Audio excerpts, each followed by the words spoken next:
Merci Madame, Monsieur de choisir la télévision Pacifique pour vous informer. Les titres qui dominent l'actualité. Des habitants de Damiens ont fui leur domicile lundi matin sous les tirs nourris des bandes armées. Le prêtre catholique Watner Aupont, curé de la paroisse Saint-Joseph dans l'Enip, a été enlevé le 29 avril.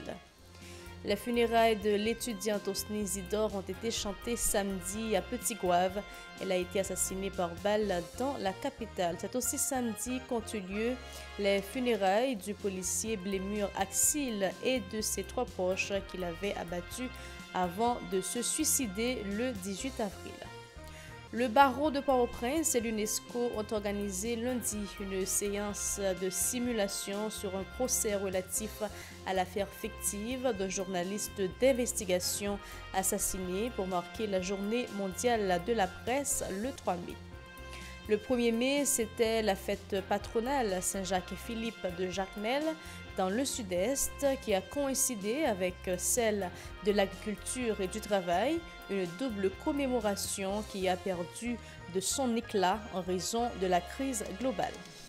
À l'étranger, le secrétaire général de l'ONU, Antonio Guterres, a appelé les juntes militaires en Afrique à rendre le pouvoir à des civils. Restez des nôtres.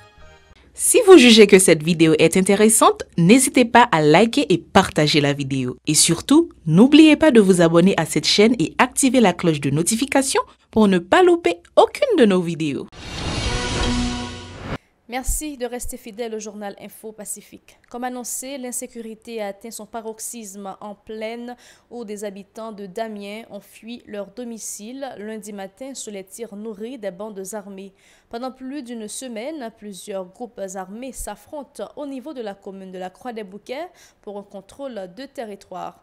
Les membres du gang 400 Marozo avaient effectué une descente des lieux à la base de leurs rivaux de chiens méchants, terrorisant les résidents de la Croix-des-Missions, de Butte-Boyer, de Bon Repos et de Chada, notamment à l'aide de tirs incessants. Jour et nuit, les bandits font chanter la poudre, entretenant une psychose de peur en plaine, contraignant les gens à abandonner leur résidence sans savoir vraiment où se réfugier. À Clercy, ils sont des dizaines à s'installer désespérément sur la place publique pour échapper à la colère des malfrats. Le 2 mai, c'est au tour des riverains de la commune de Cité-Soleil, particulièrement ceux des carrefours Drouillard et Vincent, de se réveiller sous un déluge de feu. Des images circulant sur les réseaux sociaux montrent notamment des femmes et des enfants qui empruntent la route de Damiens, non loin du domaine de la compagnie Barbancourt, abandonnant leur logement en raison de l'agissement des caïds lourdement armés qui opèrent à cet endroit. Tout comme à l'entrée sud de la capitale, les agents de l'ordre sont dépassés par la situation qui se développe dans la plaine du cul-de-sac. Les appels à l'aide des habitants restent sans réponse du côté des autorités de l'État qui laissent pourrir la situation alors qu'une nouvelle crise humanitaire se profile à l'horizon. Toutes les activités sont pratiquement paralysées par la tension permanente qui règne au nord de la capitale depuis tantôt 8 jours. Les établissements scolaires, le commerce et le transport en commun sont au point mort. Les caïds continuent d'imposer leurs lois aux citoyens, aux grandes dames de l'équipe au pouvoir. L'Église catholique vient d'être à nouveau frappée par le climat d'insécurité permanente qui règne au pays. Les malfrats ont kidnappé vendredi le curé de la paroisse Saint-Joseph dans le département d'Enip. Le père Yves Voltaire a confirmé l'information dans un communiqué publié vendredi après-midi. Il appelle les autorités à tout mettre en œuvre en vue de permettre à la victime de recouvrer sa liberté. Et Voltaire presse aussi les responsables d'adopter des mesures pour instaurer un climat sécuritaire dans le pays afin de faciliter des vies et des biens sur le territoire national. Les funérailles d'Osni Isidore ont été chantées samedi à Petit-Gouave. L'étudiante en 5e année de médecine à la faculté de l'Université d'État a été assassinée par balle par des caïds à moto le 23 avril à Bois-Vernat dans la capitale. C'est aussi samedi qu'ont eu lieu les funérailles du policier Blémur Axil et de ses 3 proches qu'il avait abattus avant de se suicider le 18 avril au Gonaïve. La cérémonie s'est déroulée au lycée Jacques Roumain de Comorne dans le département de l'Artibonite. Autre information, Madame, Monsieur, le barreau de Port-au-Prince, en partenariat avec plusieurs organes, dont l'Organisation des Nations Unies pour l'éducation, la science et la culture, UNESCO, a organisé lundi une séance de simulation pour un procès relatif à l'affaire fictive d'un journaliste d'investigation assassiné pour marquer la journée mondiale de la presse le 3 mai. Le responsable du bureau de l'UNESCO en Haïti, El Mehdi Mufta, était présent à cette activité par visioconférence. Il a insisté sur la nécessité de poursuivre la lutte pour le respect de la liberté de la presse. Pour lui, le 3 mai doit être une journée de réflexion sur la situation des journalistes victimes dans l'exercice de leur métier. El Mehdi Mufta dit aussi déplorer le fait que les auteurs présumés de ces crimes ne soient pas arrêtés et déférés par devant la justice pour répondre de leurs actes. Écoutons ces propos recueillis par Ishrezil et Stravinsky des Rameaux. L'UNESCO est très heureuse de s'associer au Commissariat des Nations Unies aux droits de l'homme et des acteurs de la société civile, les journalistes, les représentants des médias et les experts juridiques à l'occasion de la Journée mondiale de la liberté de la presse.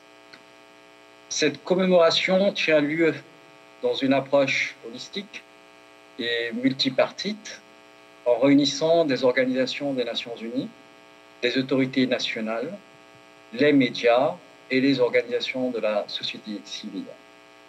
Laissez-moi tout d'abord anticiper et féliciter le barreau de Port-au-Prince pour ce spectacle de procès simulé qui sera offert sous peu. Réunir des professionnels du droit pour simuler un procès de journalistes d'investigation assassinés n'a pas été chose facile. Nos remerciements, nos très sincères remerciements s'adressent en particulier à Maître Nathalie Wakam Cyprien pour son rôle de leadership dans la mise en scène avec ses pairs de cet exercice combien significatif. Ce procès simulé est d'autant plus important compte tenu qu'il se situe dans le cadre d'une action de sensibilisation des pouvoirs publics et la population en général sur la nécessité de prévenir et punir les crimes commis contre les journalistes. Pour sa part, le secrétaire général de l'Association des journalistes haïtiens AJH, Jacques Desrosiers, a profité de l'occasion pour condamner une fois de plus les cas d'assassinat perpétrés à l'encontre des membres de la corporation journalistique.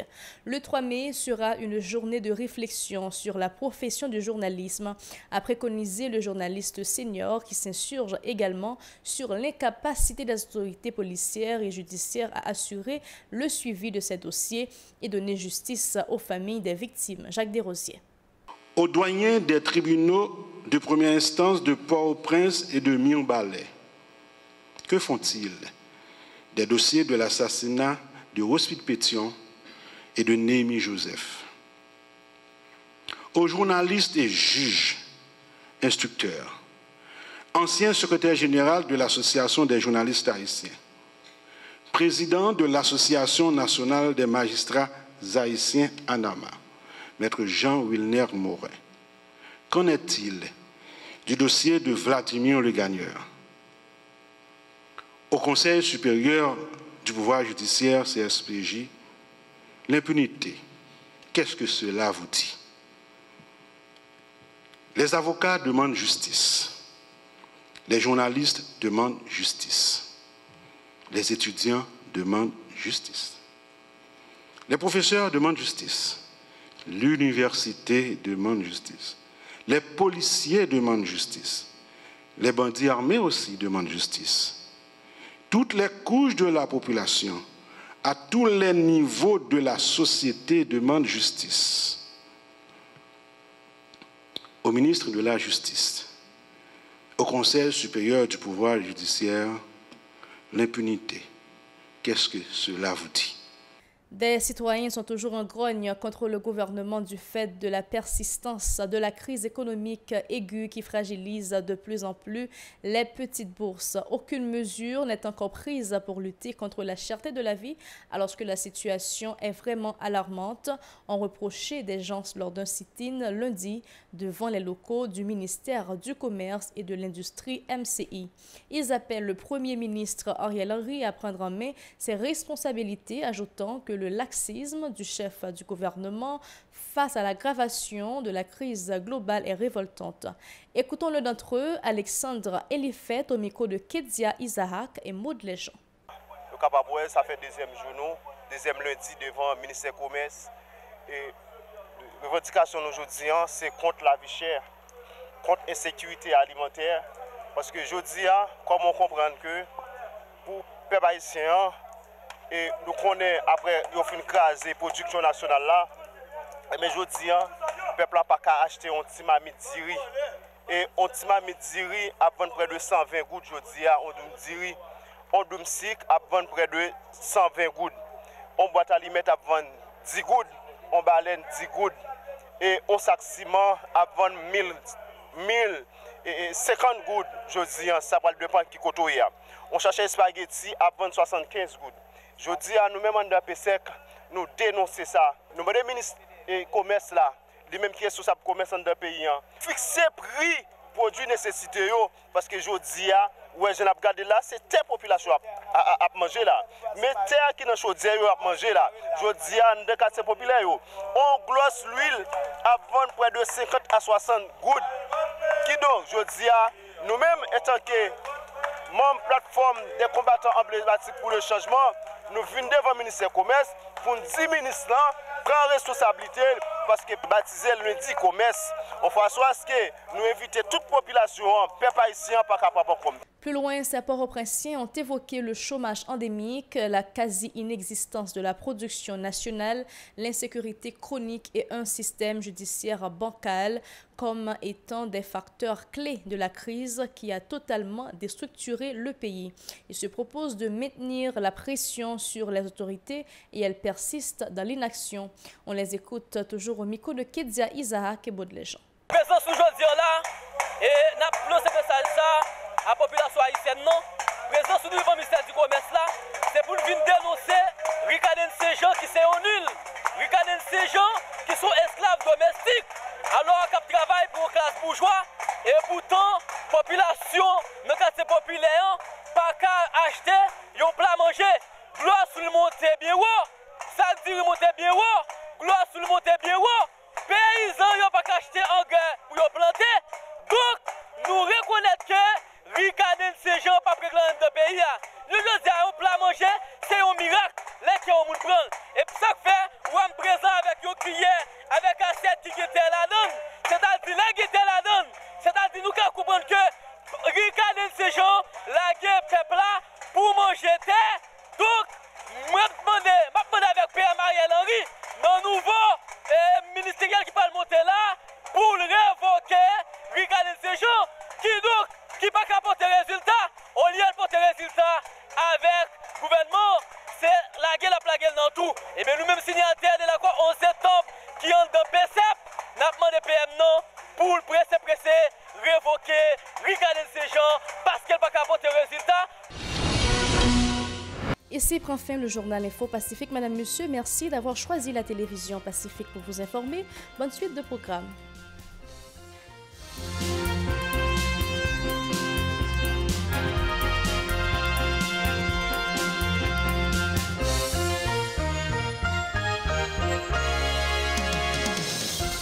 Si vous jugez que cette vidéo est intéressante, n'hésitez pas à liker et partager la vidéo. Et surtout, n'oubliez pas de vous abonner à cette chaîne et activer la cloche de notification pour ne pas louper aucune de nos vidéos.